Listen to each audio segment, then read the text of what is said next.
My favorite types of cars have always been sleepers. In case you aren't familiar with the term, it refers to a car that is unassuming in appearance, but packs seriously sneaky, high-performance punch. Sleepers come in all shapes and sizes and make for some of the most interesting and entertaining cars on the road.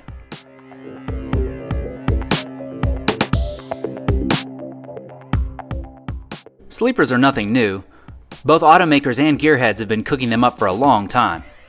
There are countless great examples, like the 1989 Ford Taurus SHO, which blew minds with its conservative appearance, but would let out an incredible howl from its high-revving 220 horsepower Yamaha V6 that motivated the big sedan to 143 miles per hour on the top end. Oh, and check out the Dodge Spirit RT taking a shot at the SHO in this old magazine ad.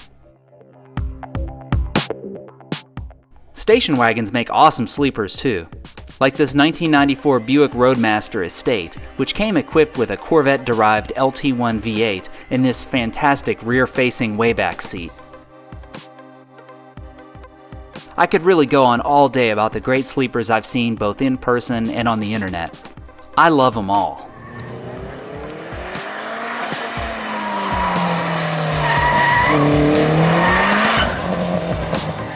So given my appreciation for these unsuspecting rocket cars, it's probably no surprise that I've built a few in my time. From my grandma spec 1971 Ford Torino with the built 302 that I drove back in high school, to my 1989 Mitsubishi Mirage with the 4G63 turbo swap, sleepers have been a consistent theme when it comes to the cars I've owned and loved.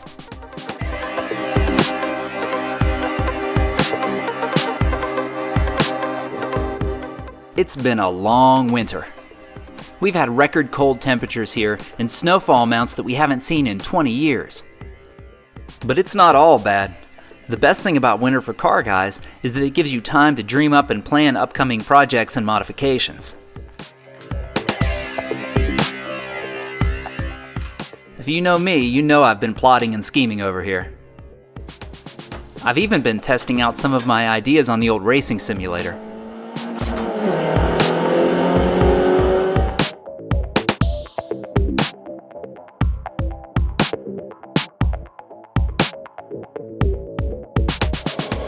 Now, with the warm weather finally moving in, it's time to turn those ideas into reality. So what's next? This is our platform to create the car I've always wanted to build. On its own, it's an excellent example of a factory sleeper. A 195 horsepower, turbocharged, all-wheel drive wolf in sheep's clothing. Back in 1991, 195 horsepower would earn you quite a bit of respect on the street. These days, well, not so much. Cars have gotten incredibly fast over the years, but the beauty of the venerable 4G63 engine lies in its possibilities. Within its cylinder walls, it has the power potential to level the playing field and surprise some pretty high-end cars with even simple modifications. Last year, you saw me transform this Japanese rally-bred classic from a dirty, neglected family hauler to a clean and reliable example of the best that Mitsubishi had to offer in 1991.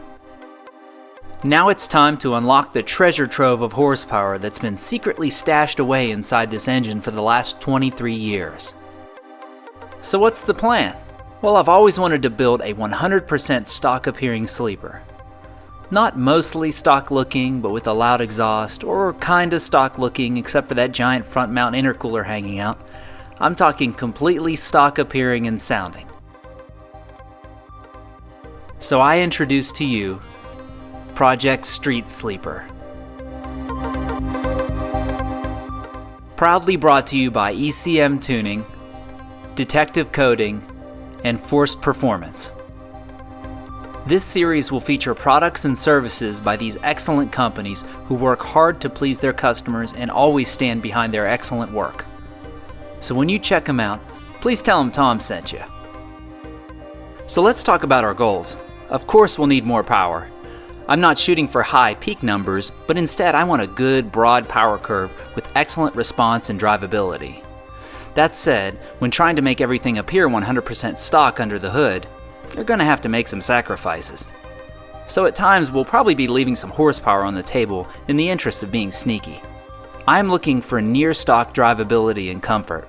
No big cams, no loud exhausts. Cars like that are fun, and I've built a few, but that's not what I'm looking for this time around.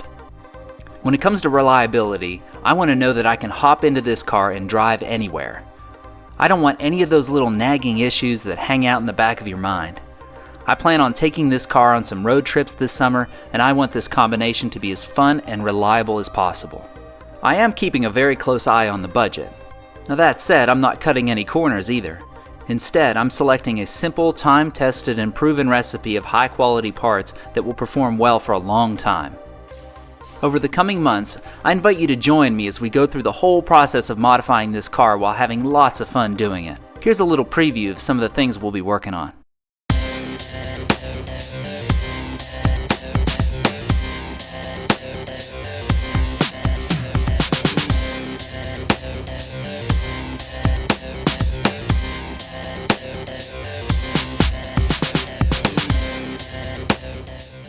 After we're done turning wrenches, we'll test our Galant in a variety of ways, and I'll give you my honest opinion of how it all turned out.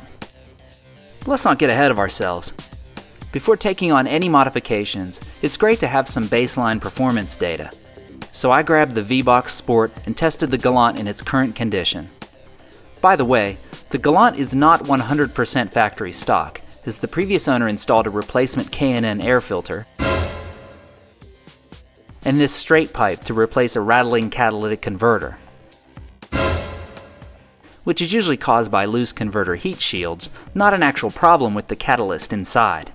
This sort of thing is pretty common in a non-emission state like Tennessee. Alright, let's give it a go.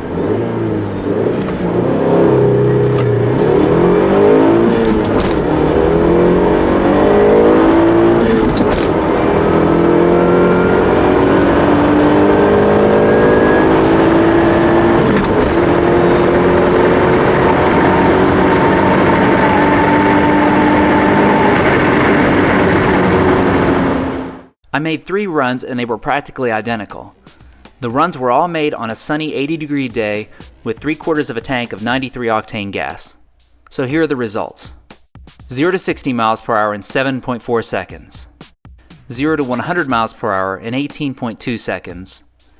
An 1/8 mile time of 9.7 seconds at 74.5 miles per hour. And a 1/4 mile time of 15 seconds at 92 miles per hour. Using this acceleration data and the curb weight of the car with me in it, which is 3,420 pounds, we can get a pretty good horsepower estimate too. So after crunching all these numbers, we end up with an estimated 199 horsepower to the wheels. I was actually pleasantly surprised by these numbers and happy that the runs were so consistent too. This, along with all of our other diagnostic testing, tells us that we have a car that is healthy, performing well, and is ready for some bolt-on modifications. This is going to be fun. Thanks for watching. In our next episode, the parts start flying as we tear down the Galant in order to upgrade our clutch to handle the additional power that we'll be adding. Oh, and be sure to check out the Turbo Garage on Facebook. Many of you send me pictures and info about your cars and what you're working on, and I absolutely love checking that out. So keep it coming. So with that said, thanks again, folks. We'll see you next time.